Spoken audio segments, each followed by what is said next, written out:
The skateboard industry isn't quite what it once was in the early 2000s. We've been on somewhat of a downward spiral for quite a while now. These days it seems like hit after hit as big legacy brand and big legacy brand keep on dying. It really does feel like this is happening more and more often, and the culture is slowly eroding away from under our feet. There's less and less money to go around, and everyone in skateboarding has been feeling the burn. In light of the US election results, President Trump has made some statements saying that he's going to implement new tariffs on foreign imports. In this video, I want to explore, research, and speculate how this is going to affect the skateboarding business.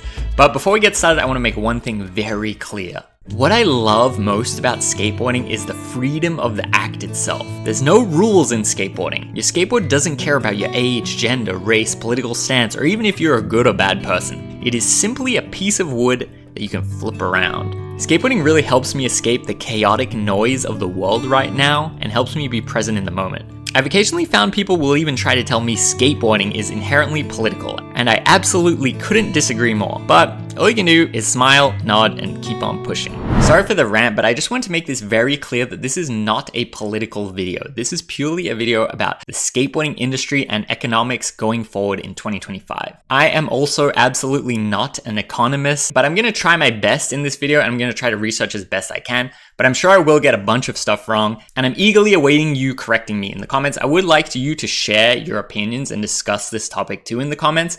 The reason I'm making this video is because I feel like it's a super interesting topic that I have found absolutely no one is talking about in skateboarding. First things first, let's go over how a skateboard is made. Almost all skateboards are made out of sheets of Canadian maple. This comes from Canada. Then the Canadian wood goes somewhere to be pressed and glued into a shape and finished, but we'll come back to this. It might be your first time learning, but there's actually a few big skateboarding manufacturers that make pretty much all the skateboards you will ever see or ride in the US. For example, a bunch of your favorite boards could actually be the exact same wood, the exact same shape, sitting next to each other in a warehouse, only to be slapped with a different graphic on before they get shipped out to the skate shops where you eventually get them. I found this list on the good old Slap magazine forums, where in 2024, it's basically speculating which wood shops each board company is working with. There are a few smaller operations, but from the most part, these are the main companies doing skateboarding manufacturing, and you can see the brands that are working with them. My understanding is it used to be a little bit more commonplace to make these skateboards in the USA, but over the years, basically all of them have begun to outsource to China and to Mexico.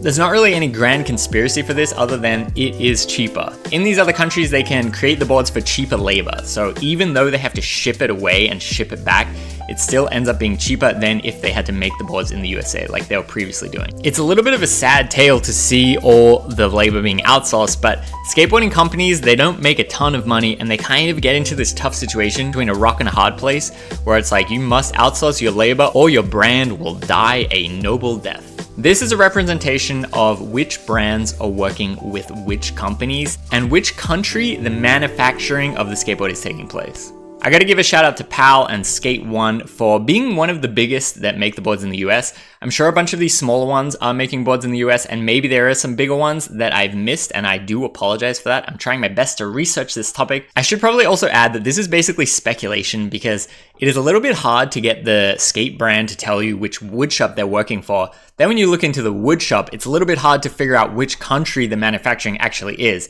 because all of these wood shops basically have a forward-facing warehouse in the USA, and then they do the manufacturing at a separate facility overseas. On top of all this, during COVID, it was very hard to get wood and boards made. So basically all the skate brands were just taking any boards they could get from any manufacturer. So they would have worked with companies that is not their main supplier of skateboards. So even that convolutes this a little bit more, and it's a little less clear which brands work with which companies. Trump wants to impose 25% tariffs on all goods imported from Canada, Mexico, and an additional 10% on China. China.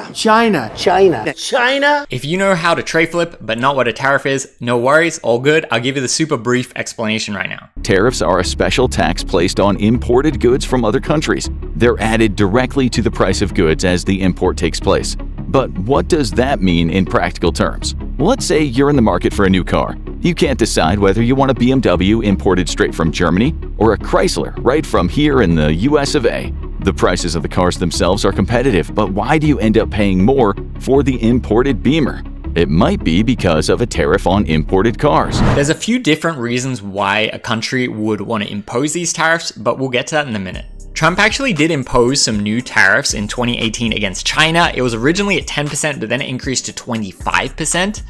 I was trying to do some research and see if anyone in the skateboarding industry was talking about this impact at the time, but honestly, I didn't really come up with a whole lot. Although I did see Marquise Brownlee speeding by on an electric longboard, saying that tariffs are what killed boosted boards. Do you remember boosted boards? Casey Neistat used to really rock them back in the day before they had this very rapid and dramatic demise. When I actually listened to his podcast where he expanded on it, the company Boosted Boards actually had a lot of its own problems. The tariffs and COVID were basically like the straws that broke the camel's back, but I wouldn't say it was 100% because of the tariffs. Since winning the election, Trump has stated that he wants to impose 25% tariffs on all goods from Mexico, Canada, and an additional 10% to China on top of the tariffs that are previously in place. There's been a lot of speculation on how this is going to play out in general and not just in skateboarding, but the idea is effectively by increasing the price of outsourcing your labor outside of the US, it will make it more competitive for US-based manufacturers to compete on price again, or forcing these companies to bring their manufacturing back to the US. Whereas before they weren't able to compete with the wages that these foreign countries were paying the workers to make the skateboards.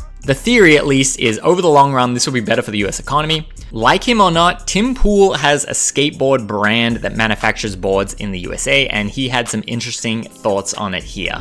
So you can get a skateboard for cheaper so long as it's made by Chinese slave labor. The problem?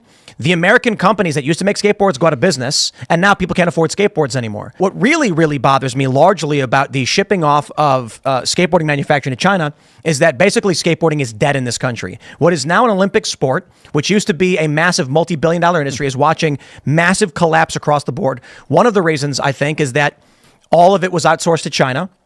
The people who worked in the industry, who would make the products, lost their jobs. Now they're not working in skateboarding, advocating for skateboarding, doing sponsorships and promos. They're just out of work.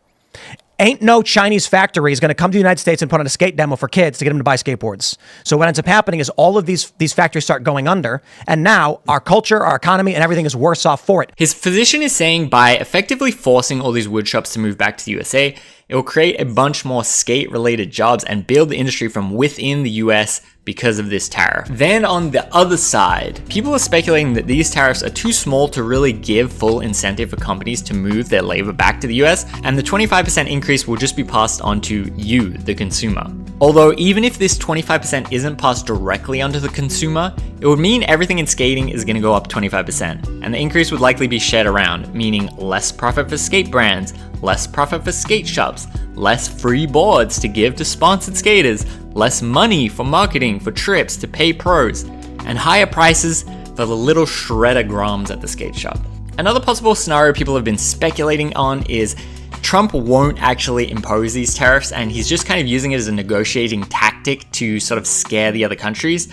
And he will impose lighter tariffs or less tariffs when push actually comes down to shove. Please remember that I am just a random idiot, so I'm absolutely not an expert on this kind of thing, but I feel like it's most likely going to land somewhere in the middle of all these things. But one thing is absolutely for sure, that just a little bit of turbulence in the skate world can absolutely kill a lot of the legacy brands, and we definitely saw that during COVID. I have a video over here that you can watch if you want some more information about that. Whatever happens and whatever your political view, I would definitely love to promote loving your fellow skater. Street, vert, casual, or serious, we are all in this together. I hope we can all continue to grow the skateboarding industry and share the positives from this thing that we love. Do you guys have a longboard at all? No. Ew. That's like asking a NASCAR driver if he has an RV. Yeah. Like, what? It has nothing to do with anything.